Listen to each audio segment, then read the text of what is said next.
Pour moi, l'éveil, c'est vraiment de vivre sa vie à pleines dents, de croquer la vie et de vivre intensément, d'être une rêveuse qui réalise ses rêves. Quand j'étais adolescente, je ne supportais pas le monde dans lequel on vivait et je ne voyais pas le moyen de pouvoir y vivre. En fait, je me rendais compte qu'on vit dans une société où l'argent, le pouvoir sont mis en avant et je ne trouvais pas ma place et je n'acceptais pas de vivre dans ce monde. Et pour moi, la seule manière de pouvoir vivre et continuer chaque jour de respirer et de sourire, ça a été de créer du beau. Donc c'est pour ça que je me suis mis à faire de la danse, à faire des spectacles, parce qu'à ma petite échelle de petite gamine que j'étais, j'avais envie d'apporter quelque chose et j'avais envie de peindre la vie en couleurs. Et peut-être qu'autour de moi, les gens étaient plutôt mornes et tristes et puis rigolaient pas beaucoup. Et puis j'avais envie d'apporter un monde merveilleux qui correspond au réel. Un monde merveilleux, j'avais juste envie de leur mettre en valeur la réalité que je voyais. Et c'est ce que j'ai fait pendant des années. Et là-dedans, j'ai rencontré la danse. La danse, l'art de bouger. Alors au départ, j'étais pas du tout à l'aise dans la danse. Moi, j'étais une ado complexée. On m'avait toujours dit que j'étais trop maigre et du coup, je voulais surtout pas bouger ce corps.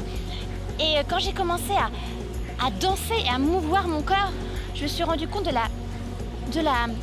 l'importance de mon véhicule physique.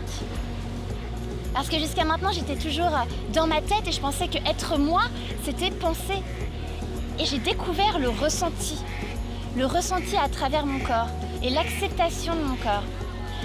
Et aujourd'hui, j'aime cet équilibre entre ressentir la vie, ressentir la beauté, ressentir... souvent on parle de spiritualité et j'aime ressentir cette spiritualité plutôt que d'en parler.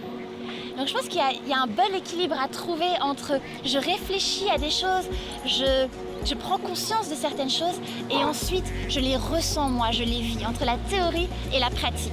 Pour moi, la danse, c'est la pratique de la vie. La vie, c'est une onde, c'est un mouvement, c'est une vibration. Et quand je danse avec cette onde. Ça me permet de pouvoir caresser chaque atome qui est devant moi. Je ne danse pas dans le vide, il n'y a pas de vide. Je danse dans l'énergie, je caresse cette énergie. Et avec mon énergie, je peux partager. Et grâce à la danse, je peux guérir de certaines émotions. Je peux aller de l'avant avec ça. Par exemple, si je me sens très triste, je peux vraiment danser, me faire une belle session. Je vais transpirer et je vais transpirer ce que j'appelle mes prières.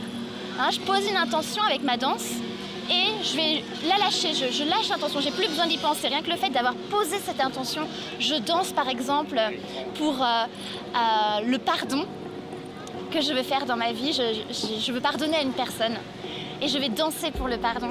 Et quand je sors de ce moment, je vais me sentir tellement forte en énergie parce que j'aurai tout fait circuler, j'aurai tout libéré et du coup je me sentirai heureuse et enfin connectée.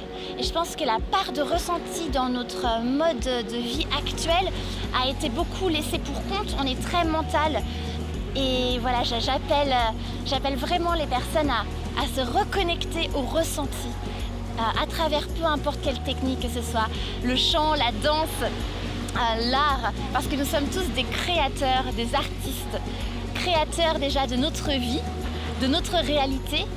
Et moi j'ai aucune formation artistique, j'ai toujours appris sur le tas en faisant, en essayant. Et on n'est jamais arrivé au top, même les personnes que l'on voit et qu'on se dit ouais, cette personne elle fait super bien, elle chante super bien, elle fait super bien ça, cette personne-là elle se sent jamais arrivée au top. Et du coup, j'encourage quiconque à vouloir juste s'exprimer à travers un moyen artistique de commencer maintenant et tout de suite. Sans attendre de résultats, mais juste pour jouer sans vouloir perdre ni gagner, jouer pour le plaisir du jeu. Et c'est ça en fait, le ressenti, c'est s'exprimer, lâcher, peu importe le résultat. Ce qui compte, c'est de s'amuser avec et de vivre comme un enfant, retrouver son âme d'enfant avec le ressenti.